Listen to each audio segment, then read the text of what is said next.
game one, we want to start out. I think this was both of ours. Like, yeah, we got to talk about this. But this was Vikings beat the Bears 30-27 overtime. A lot of wonky things happened, especially on the Bears end. 2 blocked field goals, I believe. They had a botched punt return at the end of the game. Caleb had some magical moments. He really did. Had some really, really nice moments. But Charles, when you watch this game, what stood out to you? What's the takeaways of this game? Because Bears can be very entertaining and very at the same time just make you feel really bad, and the Vikings just keep winning. I know Caleb Williams is probably going to be the story for most people. I mean, I wrote about him after the game. He was excellent today. I thought, given the circumstances and what we thought about going into this game when we previewed on Thursday, to me, this is probably the most impressive performance of the season, just in terms of being able to endure some of what the Vikings were throwing at him. You know, it's one of the best defenses in the league against one of the worst offenses in the league. So the fact that he was able to survive that and keep them in there and have that big throw on right before overtime to get them in field goal range, that was cool to see. But dude, the Bears defense is going to be throwing up when they go back and watch this film.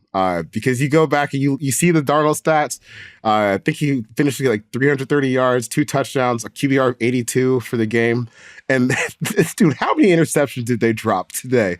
Like, especially in the first half, where he was begging them to make a big play on the ball. Had some sloppy plays, but at the end of the day, you know, did just enough, drove them down the field at the end. But man, that game was there for the Bears to take it, and they just didn't make enough plays on the ball. Which is the story of the Bears season. Like they're like a pretty good team. That's what's kind of frustrating. I've watched a lot of Bears this year. And I'm like, this is a good team. Like they're a bad good team. And obviously I had mistakes and big moments and stuff, but like, I mean, there's plenty of good stuff they did today, but I'll start with Caleb. Caleb versus the Blitz which is Brian Flores' Vikings defense. So that's always going to be the first thing you look at. All right. How did the quarterback do against the Blitz? 10 of 13 for 156 yards, 2 touchdowns and 0 sacks. That's what you want to see. Comparing that to week 2 against the Texans, where they're just getting slaughtered and couldn't pick anything up. I'll credit the Bears offensive line. I thought they did pretty good today. Like I actually thought like they a couple times they left some pressures, but that wasn't the thing that stood out to me at all, good or bad. And I thought like, you know, just moments where guys maybe let them down. Like Cole Kmet had the drop on 4th and 3 or 3rd and 4. I think it was late in the game. That was a brutal drop. You had the blocked field goals too. Just the classic Bears, I guess, this year. That dig throw you mentioned to set up the field goal was so sweet. The one to DJ Moore, like a line drive, but looped it over the two defensive players. That's just huge. He had 5 scrambles, Caleb Williams, today for 3 first downs. And just, it wasn't enough because the other end, Jordan Addison went 8 catches for 162 yards and a touchdown. TJ Hawkinson went 7 catches for 114 yards. And I know Justin Jefferson not getting touches is going to, you know, be a story, but this is what like Kevin O'Connell talked about in an interview last week. He was like, he opens up so much for everybody else. And I'll do one little play breakdown on it. You know, the big Addison 69 yard gain inside the 10-yard line. I know. I was like, why can't it be 68 or 70? I know. It's like, you know when I say it out loud. I know. On that one, so it's single high. It's just a 2 receiver look with Addison and Jefferson, but the Bears safety, deep safety, kicks over to Jefferson. So he leans over there. So literally just Addison's just running away from everybody. But because Jefferson draws in eyeballs, it's just like a simple over route and a dig. Play action, basic as they come, but because Jefferson draws so much gravity, it was like just opens things up. And you kind of saw that like huge today. They're like, we're going to make it Jordan Addison and TJ Hawkinson beat us. And they did. Yeah. and they did. And that's exactly what they did. But Caleb had a good game. Darnold had one of his games. And then the other Vikings players kind of stepped up. That's kind of how it felt. But entertaining game, I thought, but a lot of mistakes, really on both sides. I thought Thomas Brown, another nice game for him. Yeah. They look a little more organized than they were with Waldron. I thought today has some nice time screens because DJ Moore is actually picking up chunks on some of them, and I'm sure that helped just keep a couple of things at bay when they're trying to throw it down the field close to the end of the game. Yeah, and Caleb 3rd down, like he had another good throw to Keenan Allen on 3rd down. Like he just looks more confident on 3rd down, which I'm going to guess is just a little cleaner coaching. So yeah, good shout out. They lost today, but that offense just looks a little more fluid. Things don't look as hard on the offensive side, but they're still losing games. But going on to game 2, this is another divisional tilt in the NFC. This is the NFC East. Cowboys upset the Commanders. Even before this week, we were looking at that spread. Like, isn't that crazy? The Commanders are double-digit favorites. Wow. All that's crazy. And the Cowboys win straight up in Washington and actually kind of like controlled a good chunk of this game until things got crazy at the end. Where do you want to start? Do you want to go with the onside kick return? Do you want to go with Turbin kickoff return? Do you want to go with the kind of Hail Mary-ish Terry McLaurin catch and run? We got a lot going on. Several block kicks and punts. The Hail Mary. Jordan Lewis just went to sleep on that play. I don't know what he was like looking at, because all he had to do was just like step back, maybe 2 steps, and that would have been a pick where he was running the other way. But I think he just gave way too much credence to what was happening, like as far as the swing route in the backfield. I was like, okay, dude, let him throw it. If they're gonna throw a swing route in that situation, that's fine. Yeah, you go up and you make a tackle and you keep getting to the end of the game. But just fell asleep, and then for Terry McLaurin to run 60 yards with the ball in his hands, like as the game's ending untouched. Like, come on, have some pride. And then right after that, the onside kick gets returned for a touchdown, which honestly had me throwing up, because I was like, dude, you got what you needed when they missed the extra point. So you're still up by 1. All you have to do is just lay on the ball and end the game, and saw glory. Especially when you see that team hit 2 Hail Marys like in the course of a few weeks. I'm not giving them a third. I am not giving them a third.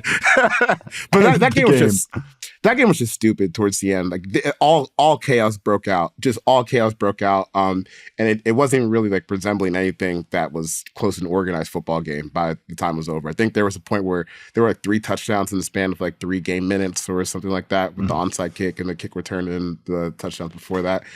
Yeah, just a really sloppy game. But Cowboys defense should feel pretty good about how they played for the most part. You had some third down stats about them last week, or going into this game, about how kind of this was kind of be a big part of this game. Far as the Commanders were really, really killing it on third down up until the last few weeks, and then the Cowboys defense, who we were high on, now with Micah Parsons back, that third down defense looks a lot better, and it showed up definitely today. The Cowboys, before this is when they went down 11, the Commanders did, and before chaos kind of started happening, I looked up the stat because I thought the game was over, and then stuff happened, and I did not want to look up the stat again because I was like, that was not football. That was NFL blitz. Just what happened there. The Cowboys blitzed Jane Daniels on 12 dropbacks, 7 pressures, 1 sack. He went 4 of 11 for 28 yards, and they got him with the same one over and over. It was Micah Parsons They have Micah Parsons a bunch lined up as defensive tackle, over one of the guards. And I think that's just really interesting. I thought he was going to be one of the stand-up guys when Zimmer does his little double mug looks, and he's been having him as defensive tackle. So I was like, I'm going to find how many snaps. Thank you, Next Gen Stats. I can find how many snaps he's done it this year. 46 snaps at defensive tackle this year. Last year he had 90 all the entire season. So I think that's just a little interesting because they kept getting him. It was Overshown, the linebacker, would run in.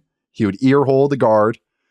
Osa Odigizua would loop around, and then Micah Parsons would beat the guard inside. And they just created internal pressure just over and over, like the same look. And it was this is what you get a little worried with Cliff's offenses. Yeah, is they had a tell every time they go in empty. They would do the little chip help thing, where it's quote unquote empty, but then Austin Eckler is next to the left tackle and chipping. Yeah. And so every time they did it, the Cowboys ran the same blitz against it because they just they had they caught them, they had a tell on it all. They got out of it late in the game, but that's where you get worried with some of the Cliff stuff, is that once he's a little slow to adjust mid game, and he didn't adjust until once the game was out of hand, really, and then got back in hand and then out of hand again and then back in hand again. And then the other thing was the Commanders defense kind of reared its ugly head. They barely pressured Cooper Rush. They only pressured him 6 times on 33 dropbacks, 1 sack, 0 scrambles, and the Cowboys were missing Tyler Smith and Zach Martin. So that's kind of just very concerning for a Commanders team that wants to make a push.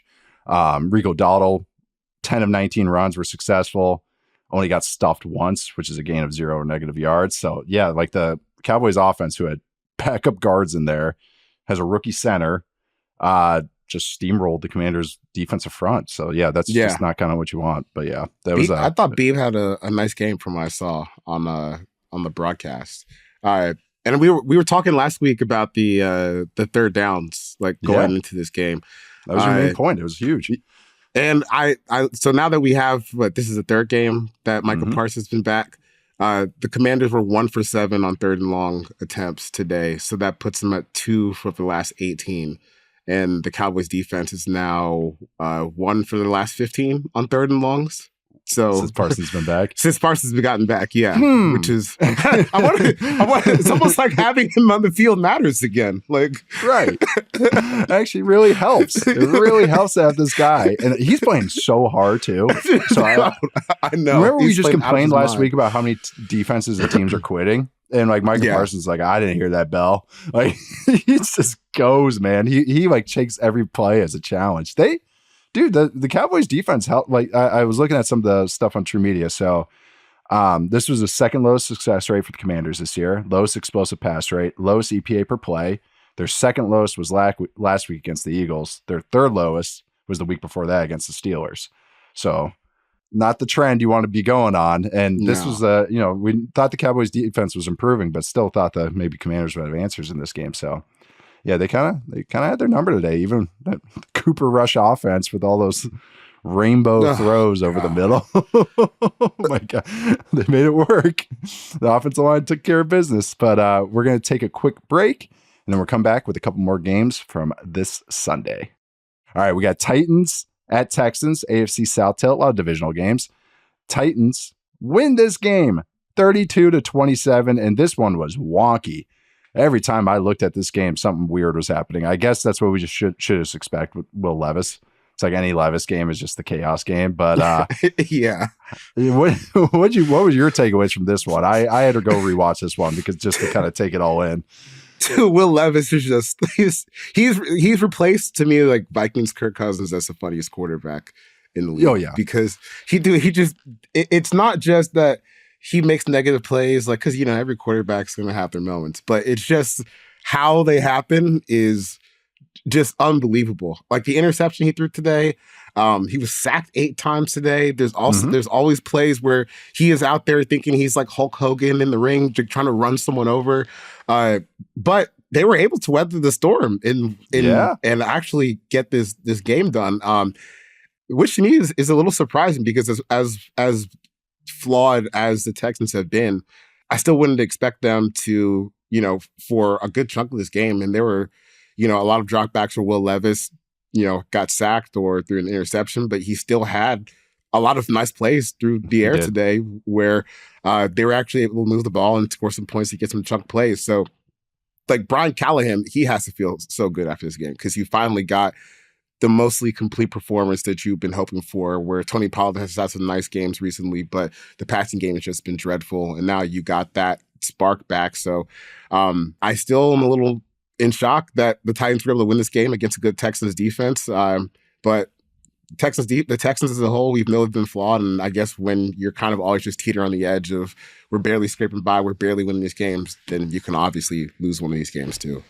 They just can't squeeze teams, if that makes sense. Yeah. Like when they got them, they got them on the ground and they just can't finish them. And I know this game, they're kind of coming back a lot, but they just lack that kind of one part of their game. Like even their defense a little bit, other than the pass rush, they just still give up explosive plays. That's kind of like, that's all they're always susceptible to maybe just that flash haymaker, I guess is a good way to put it.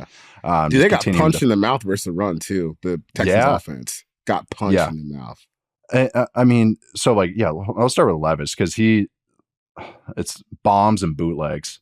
This is what all this guy is, and it's like a Post Malone album. That's like first name. That's like his album name, kind of like that. Beer bongs and Bentleys. But Levis this offensive tag is just gonna be play action bombs. Like you're not Will Levis is your quarterback, you're not dropping back 30 times and hoping to 4 or 5 yard stick gains, out routes and anything. It's posts and digs and deep shot plays, but it's going to look like this even when it's good. Like he's going to take sacks, and I think this offensive style will take sacks. But on play action day, he went 6'6", 128 yards and a touchdown, and a perfect passer rating. That's the upside. Yeah, I might take a sack for 6 yards, but I'm going to hit you for a 50-yard gain. Like that's the math they're kind of doing, and kind of worked for them. But I felt bad for both of these quarterbacks on third down. They had 23 dropbacks combined on third down. They were pressured 16 times. It was awful. Both quarterbacks was like 75% pressure rate. It was help. And do we have to throw it deep again? Can I just throw a simple one? But talking about Levis being the most constantly entertained quarterback, he had a scramble. It was like 3rd and 10. I wouldn't even call it a scramble. It was like as he's getting sacked and he like dives forward for like a yard or two. He was fighting, acting like the line of scrimmage was like the first down marker. Like trying to jump forward. It's like this guy just he has no quit in him, but it's gonna be hilarious because it either goes good for them or really bad for them. Also, what's the deal with Titans special teams? My God. This might be one of the worst I remember, like in recent memory. I do feel like we're kind of at the part in the Texans season where it's starting to feel like all of the weight that CJ Stroud has had to carry all season is starting to hit him a little bit. Because I don't think today was his best game by any stretch of the imagination. Right on the back of the end zone. do you know what the Texans' average distance to a first down on third down was today? Was it over 10? No, it was close though. It was 9.6. Oof. So I feel like we just say that every week with the Texans. We just compare how big the number is every week. Like, dude, your first and I guess that tracks because today Joe Mixon averaged 1.6 yards per carry. And as a team, they averaged 2.4. So yeah, to be averaging just about 10 yards for a first down on third down, you're living in 3rd and 10, 3rd and 9. It's just not against Jeffrey Simmons and Devontae Sweat had a big sack today too. Yeah, he's been good all year. He's really exactly what you hope for. Now you get worried about paying him. But we'll talk about 3 years away from that. Yeah, 3 years away. Let's just keep it to that. Get that second contract. But yeah, just a wonky game. You got the missed chip shot by Fairburn, even though you like blast other field goals. Just one of those games is just wonky. Bill Callahan won't sleep for a week, giving up 8 sacks, but no, yeah, the Texans team is just long frustrating, and Stroud throw a pick, just some miscommunication sometimes. But yeah, but I don't know. Good for the Titans. I got that's a game I'm going to be rewatching because I want to see kind of how some of the young guys are doing. All right, moving on to the next one, Game 4. We got cross conference play here. Chiefs at Panthers. Chiefs win this one, 30-27. Hey, Haas fight / slop watch here. We told you guys this one might be interesting, and it was finally. Usually when we give those, it's like they turn into like 3 touchdown blowouts. So Carolina almost pulled this one out.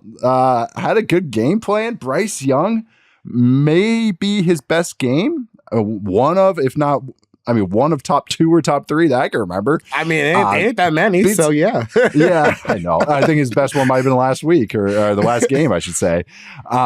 Beat some blitzes. Yeah, had some really good moments. They moved the ball. Chuba Hubbard had some nice moments. What were you taking away from this game? Because this was a fun one. A very, very, very sneaky fun one that ended up being really close. Man, I was running some errands this morning, and the town or the city is just flooded with Chiefs fans this morning. I was like, oh no, this feels ominous. And then you look at the crowd shots, and it's just like a sea of red people in the stands.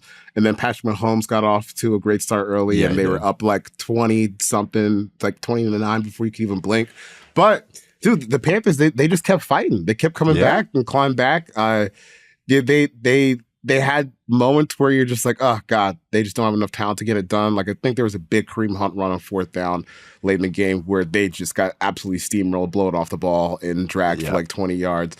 But overall, I thought that they had some nice counter punches to what the Chiefs were actually trying to run. I thought Avero called a pretty good game. Again, like you're still talking within the constraints of having probably the worst talent on defense in the league right now, especially with Derek Brown being out for the year.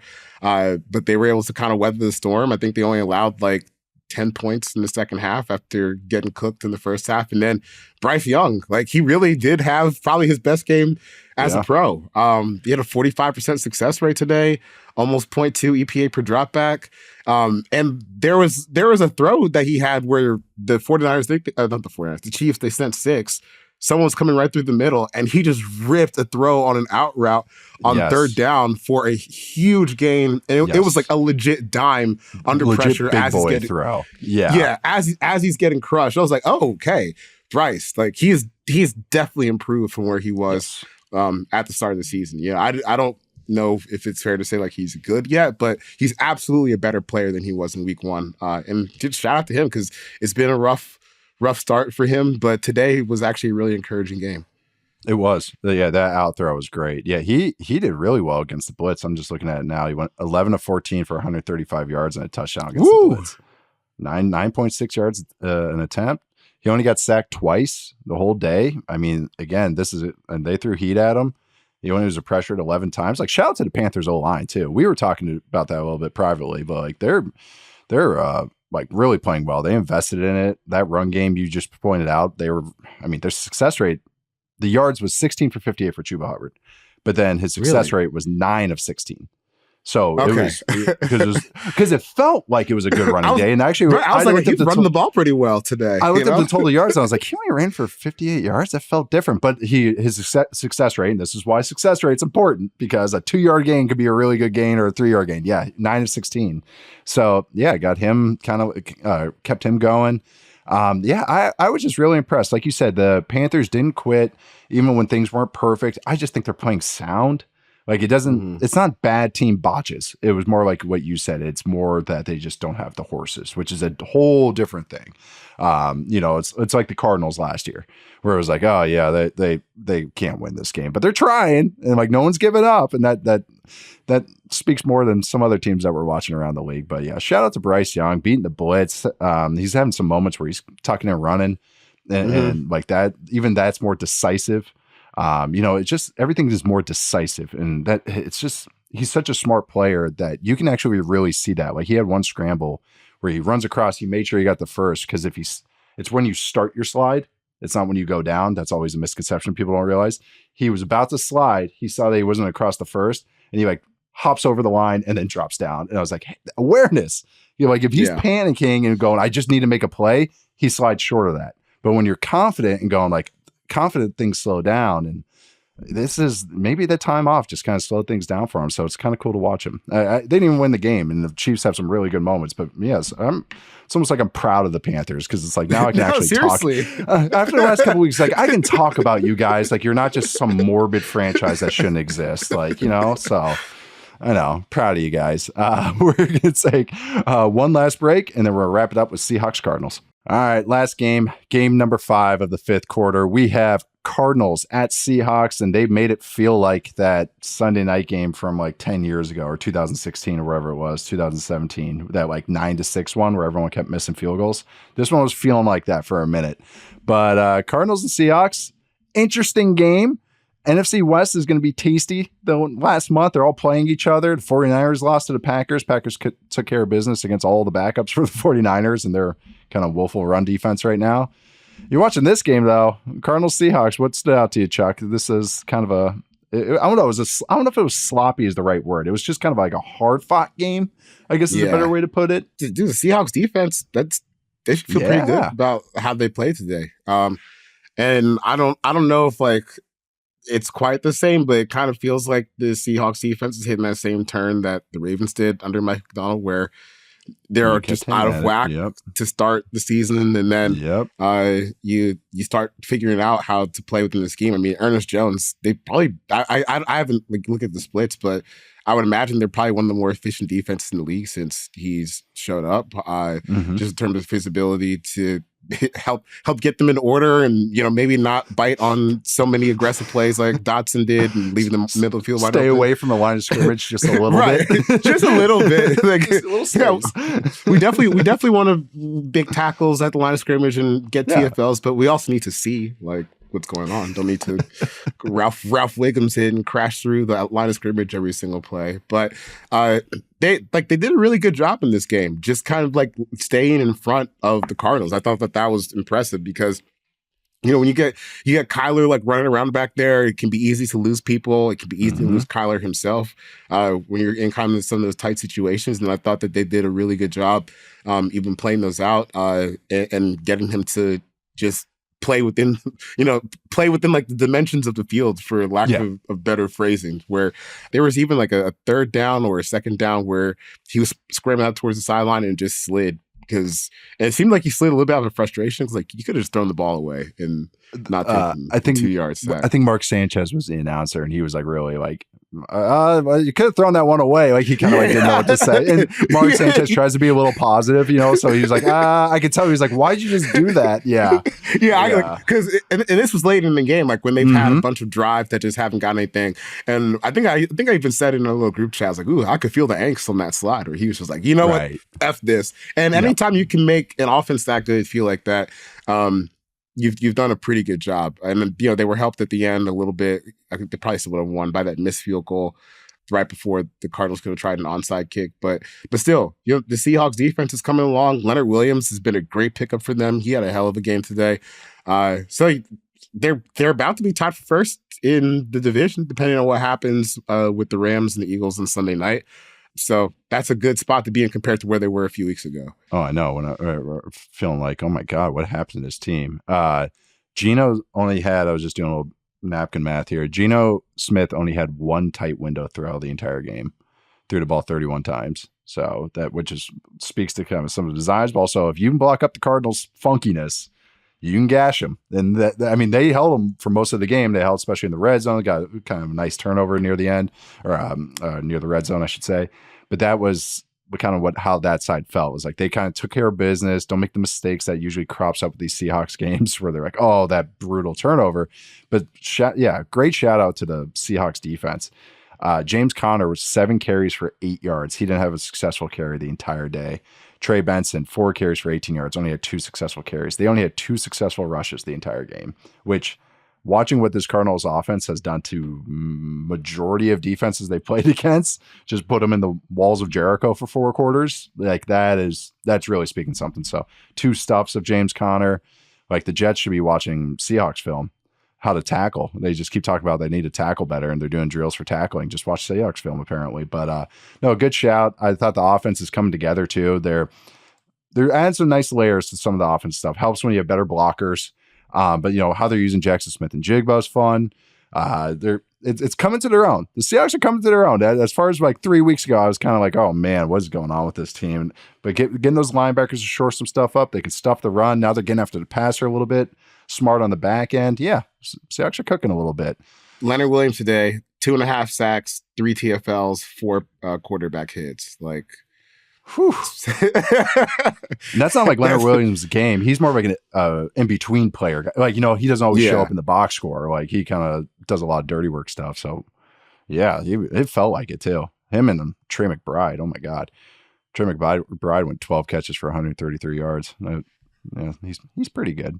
Pretty good. All right. Well, that's wrapping it up for our first Sunday recap of Football 301. Thank you for joining me, Charles. We're going to be doing this. Thanks for having me. Yeah, we're going to be doing this every week. We're going to be having just one podcast during the week. This week, Tuesday's Thanksgiving special.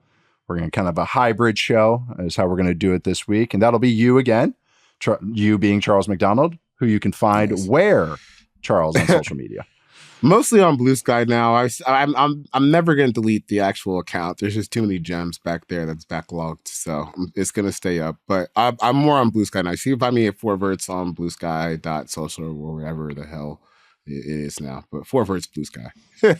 And then what'd you write about today? Or for your Sunday Today, I just wrote that basically, if you're a Bears fan, that's a loss you can stomach because Caleb played well against a really tough defense. So, we're trying to keep a little positive into the holiday. I know. You know? I'm trying. I have so many Chicago fans in my life, and I'm trying to be positive with them. But no, that's good. I had a Ravens-Chargers Harbaugh preview, so that's going to be still relevant because they don't play until tomorrow night. Hopefully, when you guys are listening to this, Monday night, I should say. I'm Nate Tice. You can find me at Nate_Tice. You can find that article, find Charles stuff, all on Yahoo. Thank you for checking out this recap show. Also, send in mailbag questions whenever you want. Football301 mailbag at yahoosports.com. Just keep those rolling. Subscribe to us as well. Follow us, rate us 5 stars. If not, if you don't like 5 stars or you want to go 4 stars, just tell us on Twitter where you're giving us 4 stars. Also, watch us on YouTube, on the Yahoo Sports YouTube channel. Thank you to Brett and Stone behind the scenes. Thank you to you, Chuck. Thank you all for listening. Hope you enjoyed your Sunday. We'll be back with the pod on Tuesday. Talk to you guys then.